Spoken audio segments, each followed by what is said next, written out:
Thanks for joining me here on Tropical Weather Impact. I'm meteorologist Payton Malone here in New Orleans. It is Tuesday, July 8th, and the tropics have gone quiet again. What's left of Chantal has really dissipated. The post-tropical cyclone is now moving off the East Coast out into the open waters of the Atlantic. And again, not a whole lot being watched by the National Hurricane Center. There's a bit of disturbed weather in a couple portions of the basin, but overall, things are still fairly quiet. This upper level low spinning over the Bahamas, maybe lifting north with some moisture later this week. Also, another upper level low spinning off the Texas coast. That's going to increase rain coverage here in Louisiana and Texas still the next few days. But outside of that, we're not tracking any additional chances for development probably through the rest of the week. So far, we have had 3 named storms, and those have been Andrea, Barry, and Chantal. Storms overall, you'd say it hadn't been that busy. These were all tropical storms, but in fact, when you look at the averages, we are running ahead of the average first date for the third named storm. On average, the third named storm forms around August the 3rd. This one formed a lot earlier than that, obviously. Again, that's when you look at overall the average of when these storms form going back through the years. And not terribly unusual to have the sea storm at some point in July, but that average is a little bit later over into the August 3rd timeframe. So far we've had 3 named storms. We have not had any hurricanes yet. We have not had any major hurricanes. Love to put that off as long as we can. But when you look at the forecasted numbers here, we potentially have a long ways to go. I mean, we're still forecasting at least 14 more named storms. There's that potential they're calling for maybe 9 hurricanes or even 4 major hurricanes. That's category 3 or higher. Those numbers are just slightly above the average, but again, they are still forecasting maybe right near average or slightly above average when it's all said and done here by the end of the hurricane season. So far, we've had 3 named storms, Barry, and specifically the remnants of Barry's moisture so impactful across Texas. That was just one little component of what happened over there. Chantal caused flooding problems over North Carolina. Some spots, some of the biggest flooding they've seen, at least in modern era out there. So even these tropical storms can cause major problems with flooding.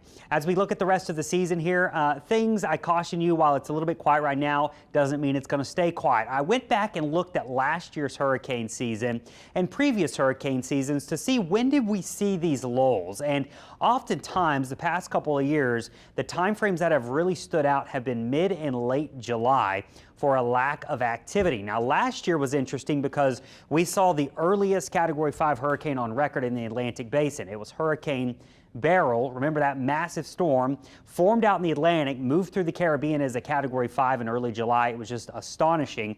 And then after that, things went quiet for the most of the month of July. We didn't have hardly anything going on. And you may have thought last year at that point that, well, maybe this is going to end up being a quiet season. Well, we get to August, things are still, well, relatively quiet. I mean, 2 hurricanes, a Debbie, a 1, and Ernesto, a 2 last year. That's not a whole lot of activity in August, but look at this. You get to September, you get to the end of September and October, and we were just spitting the things out left and right. We had Francine right here in the New Orleans area come on through. We had a Gordon. You might remember Helene. Helene was the catastrophic, tragic storm that moved through the Big Bend of Florida and up into the Carolinas, causing terrible flooding that way. And then we get into, well, October, and we see one of the strongest hurricanes that has formed in over 20 years. Milton, down in the extreme southern Gulf. It moved towards Florida in October, and then finally things started to wind down. But we still even had a Category 3 storm, Rafael, in November. So last year's hurricane season was really backloaded or higher on the back end of the hurricane between September, October, and even storms into November. So I always like to caution you that just because you have these lulls in the beginning of the season, it's not always an indicator on how the rest of the season goes. There's a lot of different components that go in.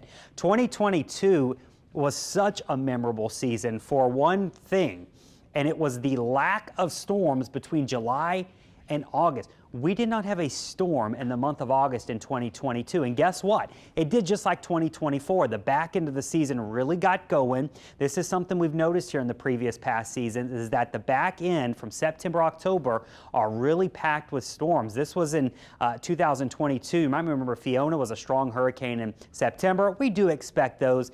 Ian, remember that impacted Florida over by Fort Myers in southwest Florida.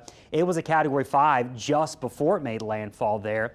And then you even had some storms through October and into November of 2022. So all this to say, hurricane season is not just a month or two here. It's a long drawn out thing, and oftentimes the beginning of the season, especially June and even July, are rather quiet, or they have these long periods. Now, you'll have a storm here and there. You may even have a substantial storm in July some years, but then things can and often do turn quiet. When you look at the tropical climatology, what's in yellow here are all the tropical storm and hurricanes. The red are just the hurricanes, and the purple shows where we had the major hurricanes.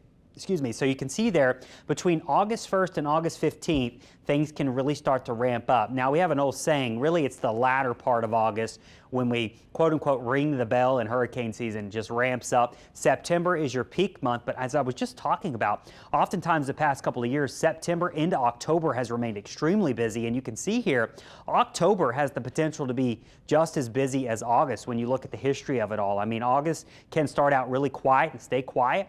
October can start out really busy and stay busy until the very end of the month, and then things usually are winding down as we head into the early parts of November. Now, here on the northern Gulf, especially from Texas, Louisiana, Mississippi, our rule of thumb is usually after August 15th, we are mostly done with anything substantial, with there being a caveat to that. 2020, that crazy season where we went into the Greek alphabet, we had Zeta just a couple of days before Halloween, and it was a major hurricane, a Category 3. The only thing that kept that from being even worse than it was, which it did knock out power to most of the area, was how quickly it moved through. So the later you get into the season, you get these faster moving storms because the jet stream is more active. So that's why Zeta probably wasn't as bad as it could have been, but still a noteworthy storm towards the end of October, and it was a major one for our area. But really, as we get into late October and November, a lot of the attention switches towards the Florida area and off the East Coast. So that's just typically how we look at things as we go throughout hurricane season. But just to remind you, enjoy it while it's quiet right now.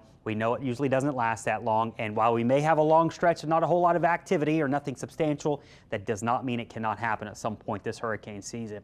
We were talking earlier about the upper level low. We've been watching just the tragedy unfold over in the hill country of Texas, west and north, west of Austin and north of San Antonio. In this area here is where they had the worst of the rain.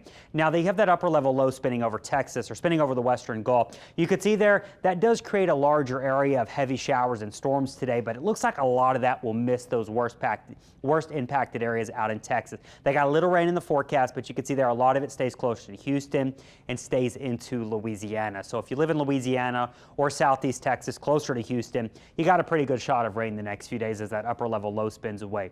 Now this is tomorrow. Notice you've got some scattered rain trying to push into those hardest hit areas, but it's still not the same type of setup as what we saw last week or around the 4th of July with the catastrophic flooding they saw. This is more of a typical summery type of setup across the Gulf Coast. And each day how it plays out, you have your storms pop up in the afternoon, they wind down in the evening. So there's going to be some pockets of heavy rain here and there across Louisiana and Texas. You can see those with those brighter yellows, those pinks. Those are where you can pick up 2 to 4 inches of rain as we go throughout the afternoon.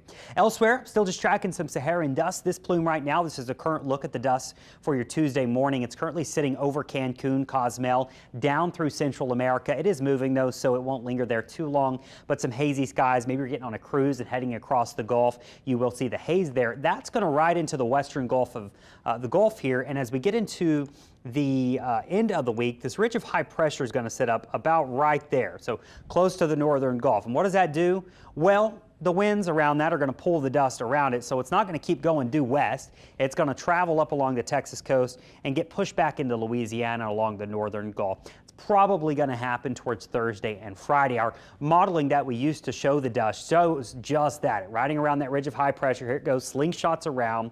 Here's Thursday. You got some dust along the Texas coast and into Louisiana. Again, this is not crazy. This is not unusual. It's nothing to stress about. You get some hazier sunsets and sunrises that look a little bit more vibrant.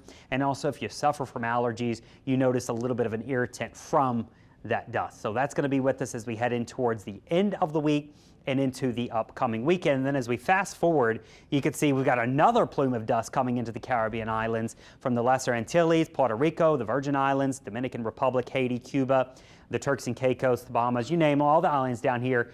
Probably going to see a thicker layer of dust in the sky here by Thursday into Friday and continuing into the weekend. I have had some of you reporting, those who watch us down here on YouTube down in the islands, reporting some of that dust. So you've got another round coming in by the end of this week. And again, keeps things quiet. It's just one component on why the tropics stay quiet. Dust isn't the thing that kills off every single storm.